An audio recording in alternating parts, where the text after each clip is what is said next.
ময়দানে তারা তাদের প্রতিশ্রুতি এবং তাদের কথার লড়াই চলছে। বিভিন্নভাবে আমরা নানা ধরনের বিতর্কের দেখতে পাচ্ছি। যেমন নির্বাচন কমিশন পক্ষ থেকে নির্বাচনে যে পরিবেশ রচনা করবার জন্য যে সিদ্ধান্তগুলো তারা নিয়েছেন, সেখান থেকে কখনো তারা এগোচ্ছেন, কখনো তারা পিছোচ্ছেন। ইতিমধ্যে আমরা জেনেছি যে সাংবাদিক পর্যবেক্ষকদের মোবাইল ফোন নিয়ে ভোট কেন্দ্রে যেতে যে বাধা দেওয়ার কথা তারা বলেছিলেন, সেটা তারা রাখছেন না। এক্ষেত্রে আর কোনো বাধা নেই। তবে দলগুলো তাদের নির্বাচনের যে শেষ মুহূর্তে যে বক্তব্য, বিবৃতি, জাতির উদ্দেশ্যে ভাষণ, তাই সেই সব ক্ষেত্রে তারা তাদের অবস্থানগুলো পরিষ্কার করার চেষ্টা করছেন। কিন্তু সব মিলিয়ে এই নির্বাচনটি কেমন হবে, কোন দল জনগণের মন জয় করতে সমর্থ হবে এবং তাদের যে বক্তব্য, তাদের যে প্রতিশ্রুতি, তাদের যে অবস্থান, তাদের যে আগামীর বাংলাদেশ রচনার যে বাস্তব যে বক্তব্য, বিবৃতি, সেগুলো নিয়ে আসলে নানা ধরনের আলোচনা চলছে চারপাশে।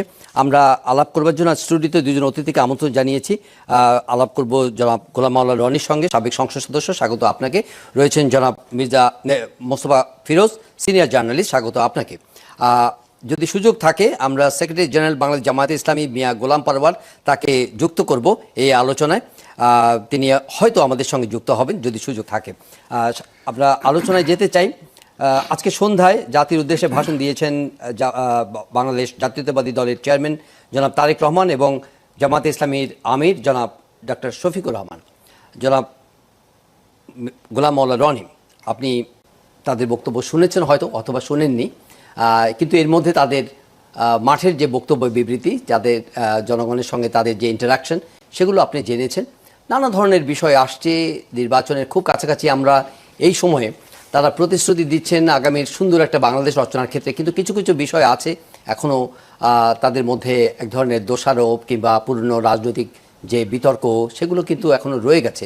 ৭১ আছে, চাঁদাবাজি, দখল, তারপরে তাদের ধর্ম নিয়ে যে রাজনীতি, সেই বিষয়গুলো নিয়ে দুই পক্ষের মধ্যে কিন্তু একটা লড়াই কিন্তু এখন একটা চরম পর্যায়ে। কারণ ভোটের মাঠ, স্বাভাবিকভাবেই এটা নিয়ে অস্বাভাবিক কোনো চিত্র নেই। সব মিলিয়ে আপনি এই পর্যন্ত কি দেখছেন? মানে সামনের যে ভোটের দিন আসছে, সেই সময়টাকে কেন্দ্র করে আপনার চোখে কি গুরুত্বপূর্ণ বিষয়গুলো চোখে ভাসছে? প্রথমত আমি জনাব তারেক রহমান সাহেব আসার পর থেকে তার সকল বক্তব্যগুলো শুনেছি বা শুনি।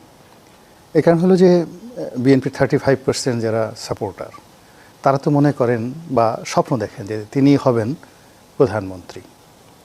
তারপর রাষ্ট্রের যে সকল কর্তা ব্যক্তি রয়েছে তাকে আজ পর্যন্ত যে প্রোটোকল দেওয়া হচ্ছে, ওভাবেই তাকে দেওয়া হচ্ছে। তার ছেলে মেয়ে, তার স্ত্রী, পুরো রাষ্ট্র তাদের দায়িত্ব নিয়েছে এবং সম্মান প্রদর্শন করছে। কাজেই একজন নাগরিক হিসেবে ভবিষ্যৎ প্রধানমন্ত্রীর বক্তব্য শুনতেই হবে। অন্যদিকে আমিরে জামাত, যেখানে আমেরিকা বলছে, অন্যান্য কৌশলগত রাষ্ট্রগুলো বলছে যে এবার জামাতের ক্ষমতা আসার বিপুল সম্ভাবনা রয়েছে। জামাতের যারা নেতৃবৃন্দ, তাদের বডি ল্যাঙ্গুয়েজ, কথাবার্তা, সব কিছুর মধ্যে একটা ক্ষমতা ভাব, একটা আমির ভাব এবং একটা খলিফা ভাব। তো এরকম একটা ভাব সব চলে আসছে, যেগুলো দেখতে আমার ভীষণ ভালো লাগছে। এই কারণ হলো যে দুর্ভাগ্য হোক, সৌভাগ্য হোক, আমিরে জামাত কিংবা জনাব তারেক রহমান সাহেব দুজনের সঙ্গে আমার ব্যক্তিগত সম্পর্ক বিভিন্ন সময় ভালো ছিল, এখনও হয়তো আছে। তো আপনার প্রিয়জন, ডানে হইলেও আমার, বামে হইলেও আমার, আমিরে জামাত যদি দেশের প্রধানমন্ত্রী হন আমার ভালো লাগবে, তারেক রহমান সাহেব হলেও ভালো লাগবে। এই জন্য আমি দেখি, তাদের দুজনকে দেখি, খুব মজা করে দেখি। কিন্তু অবাক করার ব্যাপার হলো যে আমি দুজনের কারোর মধ্যে কোনো স্বস্তির লক্ষণ দেখি না। আমরা তাদেরকে প্রধানমন্ত্রী বানিয়ে লাফাচ্ছি, কিন্তু তাদের দুজনের মধ্যে কোনো শান্তি দেখতে পাচ্ছি না। তাদের শরীরের সঙ্গে তাদের মুখের কথা, ঠোঁটের সঙ্গে চোখের সম্মিলন, চোখের সঙ্গে যে চোয়াল, এই চোয়ালের যে সম্মিলন, একটা আছে না সৃষ্টি সুখের উল্লাসে। যখন আপনি কোনো কিছু সৃষ্টি করবেন তখন আপনার দেহ মনে একটা পুরো কাজ করে যাবে, উল্লাস কাজ করে যাবে। তো ওইরকম দুজনের কারোর মধ্যেই আমি কোনো উল্লাস দেখতে পাই না। তাদের কাউকে দেখে মনে হয় না যে অ্যাসার্টিভ কোনো কিছু রয়েছে, এবং তারা কনসিস্টেন্সি, যেটাকে বলা ইংরেজিতে, ধারাবাহিকভাবে তাদের যে বক্তব্য, চিন্তা চেতনা, তারা গত 17 মাসে স্বাভাবিক রাখতে পেরেছেন এবং আগামী 17 মাস তারা এই ধারাবাহিকতা বজায় রাখবেন। তা না করে যেটা মনে হলো যে জামাতের আমির বা আমিরে জামাত, তিনি প্রাণান্ত চেষ্টা করছেন যে কি করে তারেক রহমান হওয়া যায়, এবং তারেক রহমান সাহেবের অনেক কিছুই তিনি অনুকরণ করেছেন।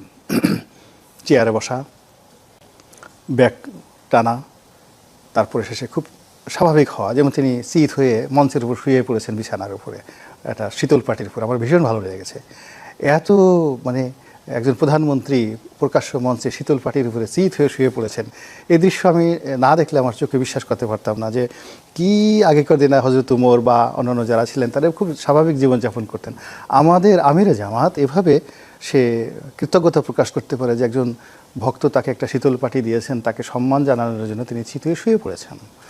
আবার তারেক রহমান সাহেব তিনি আমিরে জামাতের মতো করে আরবি বলার চেষ্টা করছেন, তারপর কোরআনের কথা বলছেন, হাদিসের কথা বলছেন, মা ফাতেমার কথা বলছেন, আয়েশা সিদ্দিকা রাদিয়াল্লাহু তাআলা আনহার কথা বলছেন, বদরের যুদ্ধের কথা বলছেন। তো এই যে একজন আরেকজন হওয়ার চেষ্টা, এটা মানে রাজনীতিতে কুলক্ষণ, অশনি সংকেত।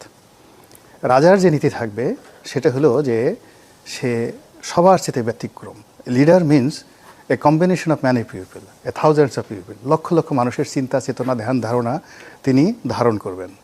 এবং সারা পৃথিবী তাকে নিয়ে কী চিন্তা করছে কী বলছে ডাজ নট ম্যাটার, সে তার মতো করে সে এগিয়ে যাবে, কথা বলবে, সে মানে তার উদারতা, তার বেয়াদবি, তার সমস্ত কিছু থাকবে অনন্য।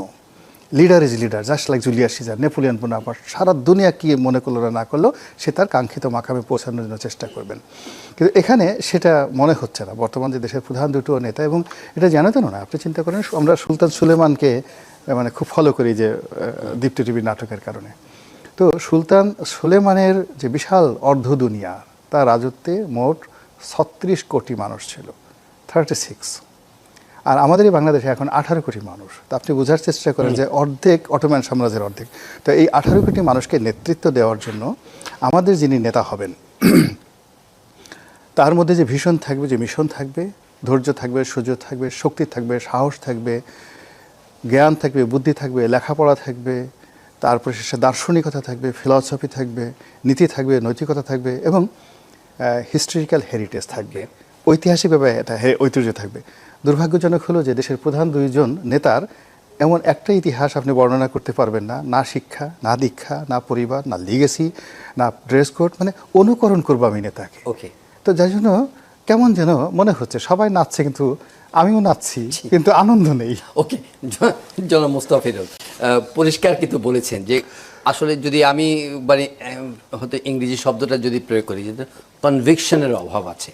মানে দুই নেতাই প্রাণান্ত চেষ্টা করছেন জনগণের আস্থা অর্জন করবার জন্য, তাদের মন জয় করবার জন্য মাঠে ময়দানে নিরন্তর ছুটে বেড়াচ্ছেন, কথা বলছেন, কিন্তু জনাব গোলাম আল্লাহ রনির দৃষ্টিতে কোথাও যেন একটা খামতি লক্ষ্য করা যায়। একজন আরেকজনকে অনুকরণ করবার চেষ্টা করছেন, নিজেকে ছাড়িয়ে যাওয়ার যে যে প্রয়াস, সেই জায়গার মধ্যে যেন তারা উতরাতে পারছেন না। ধন্যবাদ। রনি ভাই তো সুন্দর মন্ত্রের মতন আমি শুনছিলাম আর কি, চমৎকার বলেন। আমার কিছুটা একটু দ্বিমত আছে। দ্বিমত আছে এই অর্থে, তারেক রহমান কিন্তু অনুকরণ করেনি, বরং তারেক রহমানকে সবাই এখন অনুকরণ করছে। এটা আমি খুব মানে দায়িত্ব নিয়ে বলছি।